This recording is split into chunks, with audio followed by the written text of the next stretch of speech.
ఓం గం గణపతయే నమః. ఓం దుం దుర్గాయే నమః.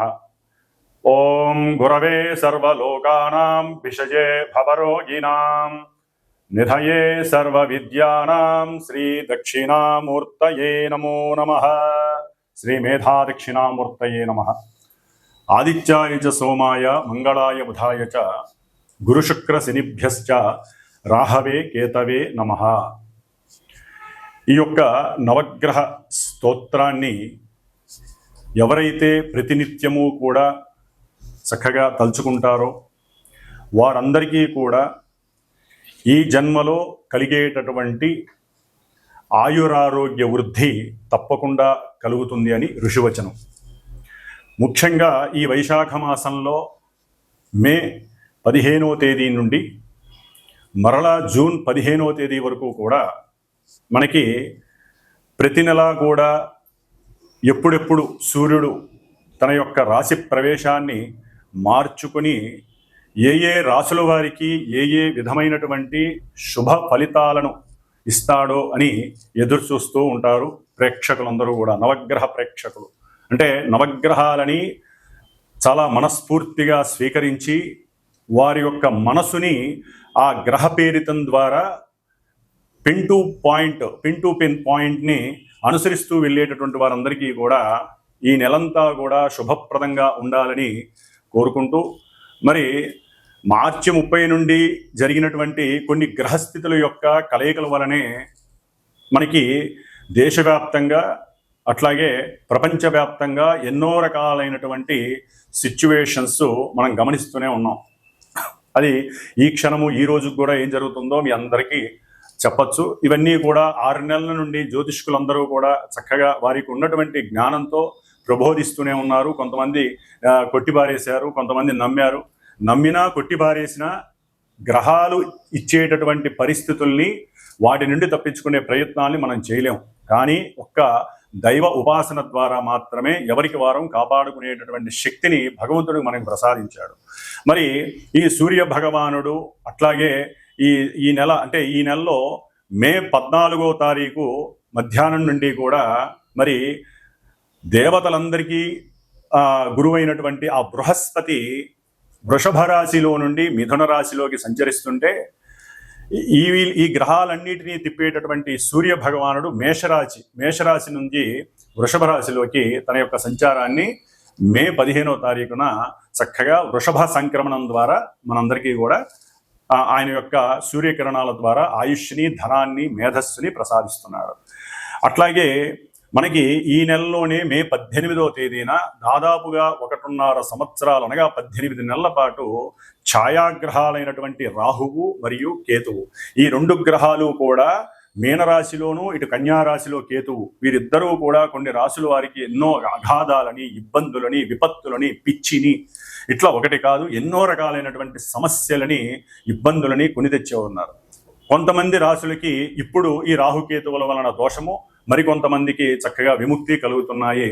అవి ఏవే రాశిలో కూడా ఆల్రెడీ మీ అందరికీ కూడా కొన్ని వీడియోల ద్వారా పరిచయం చేశారు ఎంతోమంది జ్యోతిష్కులు. మరి వీరిద్దరూ కూడా మే 18వ తేదీన రాహువు కుంభరాశిలోకి అట్లాగే కేతువు సింహరాశిలోకి చక్కగా ప్రవేశాన్ని చేస్తున్నారు. మరి గురువు అయిపోయింది, రాహు అయిపోయింది, కేతు అయిపోయింది. అసలు సిసలైనటువంటి గ్రహము, చాలా కోపావేశము, భూమిపుత్రుడు, ప్రతి మనిషికి ఏదైతే ఉండకూడదో కోపము, ఆవేశము, ఇవన్నీ ఏవైతే ఉండకూడదో అవన్నీ ఉన్నటువంటి పుష్కలంగా ఉన్నటువంటి గ్రహం మంగళుడు, అట్లాగే కుజుడు, అంగారకుడు అంటారు. ఈయన జూన్ 6వ తేదీన అయిపోయి 7వ తేదీన నీచస్థితి అయినటువంటి కర్కాటక రాశిలో నుంచి చక్కగా సింహరాశి మిత్రక్షేత్రమైనటువంటి అగ్నితత్వపు రాశి అయినటువంటి మిత్రక్షేత్రంలోకి అడుగు పెడుతున్నాడు. ఎవరితో ఉంటాడు ఆయన? కుజవత్ కేతువు అంటారు. యాక్చువల్లీ కుజుడిచ్చే ఫలితాలన్నీ కేతు ఇస్తాడు అని చెప్పి మనకి శాస్త్రధర్మం. మరి వీళ్ళిద్దరూ కలుస్తున్నారు, కుజకేతువులు సింహరాశిలో. సామాన్యమైనటువంటి యోగము కాదండి, మహా అవయోగంగా చెప్పుకోవాలి ఈ యొక్క కుజకేతువుల యొక్క కలయిక. అట్లాగే శని రాహువులు కలిసి ఉన్నటువంటి వారు కాస్త రాహువు విడిపోతున్నాడు. కొంతవరకు అది ప్రపంచానికి క్షేమము, అట్లాగే కొన్ని రాశుల వారికి కూడా క్షేమప్రదము అని మనం చెప్పుకోవచ్చు. కాబట్టి ఈ కుజుడు జూన్ 7వ తేదీన కేతువుతో కలిసి సింహరాశిలోకి వచ్చినప్పుడు కొన్ని రాశుల వారికి, ముఖ్యంగా మేషము, వృశ్చికము లగ్నముగా ఉన్న వాళ్ళకి, రాశులుగా ఉన్నటువంటి వారికి, అట్లాగే ఎవరికైనా సరే కుజుడు యొక్క నక్షత్రాలైనటువంటి మృగశిర, చిత్త, ధనిష్ట ఈ నక్షత్రాధిపతి అయినటువంటి మరి అధిపతి కుజుడు కాబట్టి ఈ కుజుడు కేతువు కలిసినటువంటి ప్రభావం వారి మీద ఉంటుంది. అట్లాగే ఎవరికైతే వారి యొక్క జన్మజాతకంలో కుజ మహర్దశ కానీ కుజ అంతర్దశ కానీ నడుస్తుందో వారికి కూడా కొన్ని అవాంతరాలు, ఇబ్బందులు కలగడానికి అవకాశాలు పుష్కలంగా ఉన్నాయి. కాబట్టి వీళ్ళందరూ కూడా తప్పనిసరిగా సర్పగ్రహ దోష నివృత్తి కోసము, అంటే కుజుడు కేతువు అటు రాహుకేతువులకి కుజుడికి అస్సలు పడదు కాబట్టి కంపల్సరీ ఇంకా ఎన్నో రకాలైనటువంటి ప్రమాదాలకి దారి తీసేటటువంటి అవకాశం ఉంది. ప్రపంచ క్షోభం కూడా కలగడానికి అవకాశం ఉంది. ముఖ్యంగా రాజకీయ నాయకులు అట్లాగే దేశాధ్యక్షులకి ఇది ఒక గండంగా కూడా మనం భావించాలి. అయితే మన దేశంలో ముఖ్యంగా కర్మభూమి, యజ్ఞభూమి కాబట్టి ఈ యొక్క రాహుకేతువులు కుజుడి యొక్క ఈ మిశ్రమ ఫలితం, అంటే వీళ్ళందరూ కలిసినటువంటి సంయోగ ఫలితము ఎదిరించడానికి ఒక్క సుబ్రహ్మణ్యేశ్వర స్వామి ఒక్కడే మహానుభావుడు. ఆయన్ని మనం ఆరాధించటం, ఆయన హోమాలు ఎంత చేసుకుంటే అంత మంచిదండి. దాదాపుగా జూన్ 7వ తేదీ నుండి జూలై 29వ తేదీ వరకు దాదాపుగా ఈ కుజకేతువులు కలిసి ఉంటారు. ఈ మధ్యకాలంలో చాలా ఇబ్బందికరమైనటువంటి పరిస్థితులు ఉంటాయి. అట్లాగే జూన్ 17వ తేదీ నుండి జూన్ 30వ తేదీ వరకు కూడా ఈ రాహువు కేతువు మధ్యలో దాదాపుగా గ్రహాలన్నీ ఉంటాయి. అంటే చంద్రుడితో పాటుగా మిగతా సప్తగ్రహాలు ఉంటాయి కాబట్టి ఇది కాలసర్ప యోగ దోషము అంటారు. కాబట్టి ఏది జరిగినా ఇబ్బందులు కానీ, అవాంతరాలు కానీ, అగాధాలు కానీ ఈ మధ్యలోనే జరుగుతాయి ప్రపంచానికి మొత్తానికి కూడా. కాబట్టి అవన్నీ ఆపటానికి అందరం కూడా తప్పనిసరిగా ఎవరికి అవకాశం ఉన్నవారు వారి సొంత జాతకరీత్యా కానివ్వండి, ప్రపంచ క్షేమం, దేశక్షేమం కోసం ఆ సుబ్రహ్మణ్యేశ్వర స్వామి ఆరాధనలు, పూజలు, హోమాలు చేయటం ద్వారా వాళ్ళు శాంతించి, కుజరాహుకేతువులు శాంతించి దేశం సుభిక్షంగా ఉంటుంది. ఈ యొక్క కొట్లాటలు కానీ, యుద్ధాలు కానీ, ఈ భయ ప్రకంపనాలు కానీ ఇవన్నీ కూడా తగ్గిపోతాయి. ఎన్నో అగ్ని ప్రమాదాలు జరగడానికి అవకాశం ఉంది. ఎన్నో రకాలైనటువంటి రాజదండనలు, అంటే రాజకీయ పరంగా ఎన్నో ఇబ్బందులు ఎదురే అవకాశాలు ఉంటాయి. ఇవన్నీ కూడా మనం దరిమిలా పక్కకి తోసేయడానికి అవకాశం ఉంటుంది. కాబట్టి ఈ యొక్క వృషభ సంక్రమణానికి మేషరాశి నుంచి మరి వృషభంలో రవి, అట్లాగే మిథునంలో గురుడు, అట్లాగే మనకి సింహరాశిలో కుజకేతువులు, కుంభంలో రాహువు, అట్లాగే ఈ బుధుడు శని యొక్క సంయోగం నుంచి ఎప్పుడో 7వ తారీఖే బయటకు వచ్చేసాడు. మే 7వ తారీఖునే. శుక్రుడు కూడా ఇప్పుడు దాదాపుగా మే 31 అంటే మే 31వ తేదీన శని నుంచి విడి మేషరాశిలోకి వస్తున్నాడు. కాబట్టి ఒక్క శని మాత్రమే మనకి మీనరాశిలో ఉంటాడు. కాబట్టి సాధ్యమైనంత వరకు కొంత ప్రభావం, అంటే మనకి కలిగేటటువంటి కొన్ని ఇబ్బందుల నుంచి ఈ ఒక్క శని మాత్రమే ఉంటాడు. కాబట్టి ఇబ్బందులన్నీ కూడా తొలగిపోతాయి. ప్రపంచం కొంచెం సుభిక్షంగా ఉండడానికి అవకాశం ఉంటుంది. కాకపోతే కొన్ని గ్రహాల యొక్క కలయిక మంచిది కాదు కాబట్టి కాలసర్ప యోగ దోష ప్రభావం మన దేశం మీద, ప్రపంచం మీద ఉంటుంది. పర్సనల్ వ్యక్తిత్వ జాతకాల మీద కూడా ఉంటుంది. కాబట్టి అందరూ కూడా తమ యొక్క వ్యక్తిగత జాతకాలని చక్కగా గురువుల ద్వారా చూపించుకొని తగినటువంటి సుబ్రహ్మణ్య హోమాలు కానివ్వండి, అట్లాగే కుజరాహు కేతువులకి కంపల్సరీ తప్పనిసరిగా జపాదులు, దానాదులు, హోమాదులు చేయించుకోవాలి. ఇలా చేయించుకోవటం వలన చాలా ఉపశమనం కలుగుతుంది. కాబట్టి మరి ఏ రాశుల వారికి, మేషాది పర్యంతం మీనరాశి వరకు ఏ రాశుల వారికి ఈ గ్రహాలు ఈ స్థానాల్లో ఉండటం ద్వారా ఏ ఫలితాలు కలుగుతాయి, ఏ ఆనందాలు కలుగుతాయి, ఇబ్బందులు కలుగుతాయి అనేటటువంటి విషయ పరిజ్ఞానాన్ని మనం ఈ యొక్క వృషభ సంక్రమణంలో తెలుసుకుందాం. ఓం గం గణపతయే నమః. ఓం దుం దుర్గాయే నమః. వీక్షించేటటువంటి అందరికీ కూడా ఒక శుభార్థమై ఒక విషయాన్ని తెలియచేయాలనే ఉద్దేశంతో ముఖ్యంగా ఈ యొక్క అంతరిక్షంలో గ్రహాలను వేధించేటటువంటి రాహుకేతువులు ఈ యొక్క మే 18వ తేదీన కుంభరాశిలోకి రాహువు, సింహరాశిలోకి కేతువు ప్రవేశిస్తూ జూన్ 7వ తేదీ నుండి జూలై 29వ తేదీ వరకు కుజుడు కేతువుతో కలిసి ఇక్కడ కుజకేతు రాహు యొక్క ప్రభావం ముఖ్యంగా అన్నదమ్ముల యొక్క విషయపరంగా కానివ్వండి, లేకపోతే కొంతమంది రాసుల వారికి వారి యొక్క భావాల రీత్యా సంతానం మీద, ముఖ్యంగా ఈ యొక్క కుజకేతు రాహు యొక్క ప్రభావం సత్సంతానం మీద, కోపావేశాలు ఎక్కువగా ఉన్నటువంటి వారి గురించి, అట్లాగే సంతాన ప్రాప్తి గురించి, ఉద్యోగ విషయం, లేకపోతే రియల్ ఎస్టేట్స్కి సంబంధించిన వాళ్ళకి, లేకపోతే మిలిటరీ పోలీస్ వ్యవస్థల్లో పనిచేసేటటువంటి ఎవరైనా సరే ఉద్యోగస్తులకు కానివ్వండి, అట్లాగే క్షురకర్మలు అంటే ఎవరైతే ఈ బ్యూటీషియన్స్, మెన్స్ ఫర్ సెలూన్ అని ఉంటాయి వారికి కానివ్వండి, అట్లాగే శస్త్రచికిత్సలు చేసేటటువంటి డాక్టర్లకు సంబంధించి, అన్నదమ్ముల సమస్యలు ఉన్నటువంటి వారు, పిత్రార్జితం మాత్రార్జితం ఉన్నటువంటి వారికి, ముఖ్యంగా జాతకంలో కూడా కాలసర్ప యోగ దోషం, వివాహం కానటువంటి యువతీ యువకులు ఎవరికైనా సరే సౌభాగ్య దోషం ఉన్నటువంటి వారికి, ఈ కుజుడి వలన ఎవరైతే ఇబ్బందులు పడుతున్నారో వివాహం కానటువంటి వారు కానివ్వండి, అట్లాగే ఉగ్రంతో ఎప్పుడూ కోపము ఆవేశంతో ఉన్నటువంటి వారు, కొట్లాటికి దిగేటటువంటి వారు, వీరందరికీ కూడా కొంచెం ఇబ్బందికరమైనటువంటి పరిస్థితులు కలుగుతున్నాయి. కాబట్టి ఈ కుజరాహు కేతువుల యొక్క సమన్వయం గురించి ఈ 41 రోజులు శ్రీమాత జ్యోతిషాలయ పీఠం, మా యొక్క పీఠంలో ఈ యొక్క కుజరాహు కేతువులకి జపం ఆచరిస్తూ, నిత్యము కూడా 6 సార్లు సర్పసూక్త జపాన్ని ఆచరిస్తూ వీరి యొక్క ఉపశమనార్థమై ఈ 41 రోజుల్లో తమిళనాడులో ఉన్నటువంటి 6 క్షేత్రాలు, సుబ్రహ్మణ్య క్షేత్రాలు దర్శనం చేసుకొని, ఎవరైతే గోత్రనామాదులు ఇచ్చి వారి యొక్క పేరు నమోదు చేసుకుంటారో వారందరి పేర్ల మీద ఆ యొక్క క్షేత్రాలకు వెళ్ళినప్పుడు ఈ గ్రహాలకు సంబంధించి జపము, అట్లాగే సర్పసూక్త జపాన్ని ఆచరించి చివర్లో ఇక్కడ సుబ్రహ్మణ్య పాశుపత హోమాన్ని, నవగ్రహ హోమంతో పాటుగా సుబ్రహ్మణ్య పాశుపత హోమం అనేటటువంటిది ఏర్పాటు చేసి ఆ యొక్క భస్మాన్ని, ఆ యొక్క కంకణాలు ఏదైతే వెళ్ళొస్తామో ఆ 6 క్షేత్రాల్లో పూజ చేయించినటువంటి కంకణాన్ని కూడా మీకు అందజేసేటటువంటి ప్రయత్నము నేను చేస్తాను.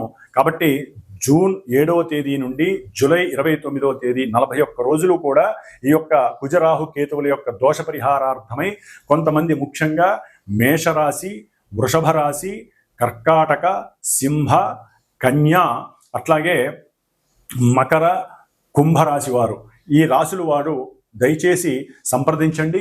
మీకు సంబంధించినటువంటి గోత్ర నామాదులు, మీ యొక్క నక్షత్రాదులు, అట్లాగే మీకు నడుస్తున్నటువంటి దశ అంతర్దశలు ఎవరైనా కుజరాహు కేతువుల దశలు ఉన్నట్లయితే తప్పనిసరిగా నన్ను సంప్రదించండి. దానికి తగ్గ పరిహారాన్ని ఆచరించండి. కర్కాటక రాశి మే 15వ తేదీ నుండి జూన్ 15వ తేదీ వరకు కర్కాటక రాశి వారికి ఆరోగ్యకారకుడైనటువంటి, ఉద్యోగకారకుడైనటువంటి, అట్లాగే ధనకారకుడైనటువంటి కర్కాటక రాశి వారికి చక్కటి లాభస్థితిని కలుగజేస్తున్నాడు. సూర్య భగవానుడు లాభంలో ఉంటే ఎన్ని గ్రహాలు మన మీద దండెత్తినా కూడా సూర్యుడిచ్చేటటువంటి ధనాదాయం చాలా చాలా బాగుంటుంది. ముఖ్యంగా ధనపరంగా మీరు ఏదైనా కూడబెట్టినవి ధనంగా పెరగటం, లేదా బంగారం కానీ వెండి కానీ ఏదైనా కూడబెట్టుంటే అవి అమ్మటం ద్వారా చక్కటి ఆర్థికపరమైనటువంటి సమయానికి ఉపయోగపడేటటువంటి లాభార్జన కలగటం అనేటటువంటిది సూర్య భగవానుడు మీకు ఇస్తున్నాడు. ముఖ్యంగా ఈ కర్కాటక రాశి వారికి సూర్యుడి యొక్క దృష్టి పంచమం మీద పడటం ద్వారా సంతాన ప్రాప్తి జరగటం, కుటుంబంలో చక్కటి ఆనందకరమైనటువంటి విశేషమైనటువంటి లాభసిద్ధి కలగడానికి అవకాశం ఉంటుంది. అయితే వీరికి జూన్ 6వ తేదీ వరకు కూడా కర్కాటక రాశి వారికి కుజగ్రహం జన్మరాశిలో ఉండటం ద్వారా కొంతమందికి సంతానపరమైనటువంటి స్పెక్యులేషన్కి సంబంధించినటువంటి విషయాలలో కొంత మేధా సంప్రాప్తి తగ్గిపోయి నష్టాలు కలగడానికి అవకాశం ఉంటుంది. అంటే ముఖ్యంగా స్త్రీలు ఎవరైనా సరే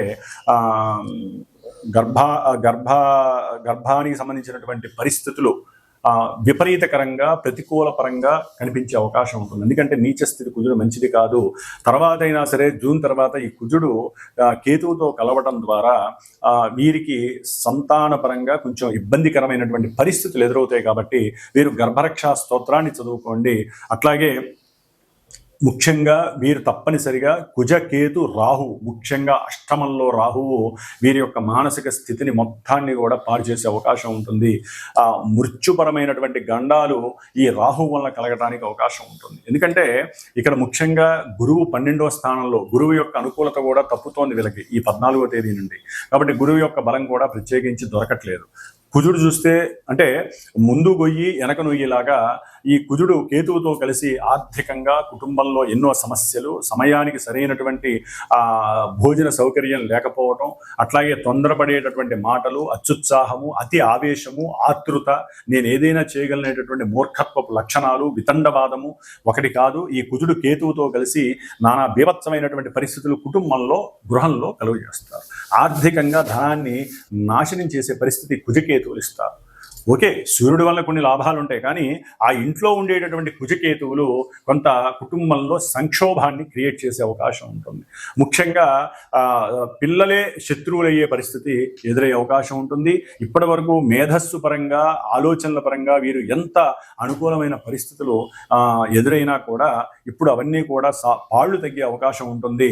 ఆ మేధస్సు అనేటటువంటిది, ఏకాగ్రత అనేటటువంటి తగ్గుతుంది. కాబట్టి వీళ్ళు కంపల్సరీ గణపతి ఆరాధన చేయాలి, సుబ్రహ్మణ్యేశ్వర స్వామి ఆరాధన చేయాలి, కందులు, ఉలవలు రెండూ కలిపి విడివిడిగా బ్రాహ్మడికి దానం చేయాలి. దానికి తోడుగా దుర్గాదేవి అనుగ్రహాన్ని పొందాలంటే అష్టమరాహు మహాప్రాణాంతకం కాబట్టి ప్రతి శనివారము కూడా వీరు రాహుకాల సమయంలో కాస్త వడలు, మినప వడల్ని అమ్మవారికి నివేద్యం చేసి 10 మందికి దానం చేయండి. ప్రతినిత్యము గణపతి ఆరాధన మాత్రం మానకండి. ఓం గం గణపతయే నమః లేదా ఓం గం ఓం అనే మంత్రాన్ని చక్కగా 1008 సార్లు చక్కగా చాంటింగ్ చేయండి. ముఖ్యంగా బుధుడు ఈ కర్కాటక రాశి వారు, అంటే ఎవరైతే కొత్తగా పరిచయం అవుతారో, ఎవరైతే మేనమామలు, మేనత్తలు వీళ్ళు ఉంటారో వీళ్ళు కొంత ఆగంతక శత్రువులయ్యే అవకాశం ఉంటుంది. తర్వాత మళ్ళీ కొన్ని రోజుల తర్వాత బుధుడు తన యొక్క స్థానాన్ని మార్పు ద్వారా, శుక్రుడు మార్పు ద్వారా చక్కటి మళ్ళీ వాళ్ళ వల్లనే లాభాలు కలగడానికి అవకాశం ఉంటుంది. కర్కాటక రాశి వారికి ఏదేమైనప్పటికీ వారితో మాట్లాడేటప్పుడు కొంచెం జాగ్రత్తగా మాట్లాడితే అఖండమైనటువంటి ధనలాభం కలుగుతుంది. తండ్రి తరపు, కుటుంబంలో తండ్రి తరపు ఎవరైతే బంధువులు ఉన్నారో వారి వలన కర్కాటక రాశి వారికి కొంత ఆర్థికపరమైనటువంటి లాభాలు కలిగే అవకాశం ఉంటుంది. వ్యాపారంలో చక్కటి స్థానం, సముచిత స్థానం కలుగుతోంది. అట్లాగే ముఖ్యంగా విద్యార్థులకి సంబంధించినటువంటి విషయంలో వీరు కొంత తమ యొక్క జ్ఞానాన్ని కోల్పోయే అవకాశం ఉంటుంది. తెలివితేటలు కాస్త అతి తెలివితేటలు అవుతాయి. మాకన్నా గొప్పవాళ్ళు లేరనేటటువంటి విషయ పరిజ్ఞానం ద్వారా వీరు బోర్లా పడే అవకాశం ఉంటుంది. అనుకున్నటువంటి చదివే పరిస్థితి కూడా వీరికి కనపడట్లేదు. కాబట్టి చేసేటటువంటి ప్రయాణాల యందు జాగ్రత్త. ముఖ్యంగా భార్యాభర్తల యొక్క విషయంలో కొంత అనుకూలత ఉండాలి. ఎందుకంటే ఇది లేకపోతే వీరి మధ్య ఎడబాటు కలుగజేయడానికి అవకాశం ఉంటుంది. కోపావేశాలు తగ్గించుకోండి కర్కాటక రాశి వారు.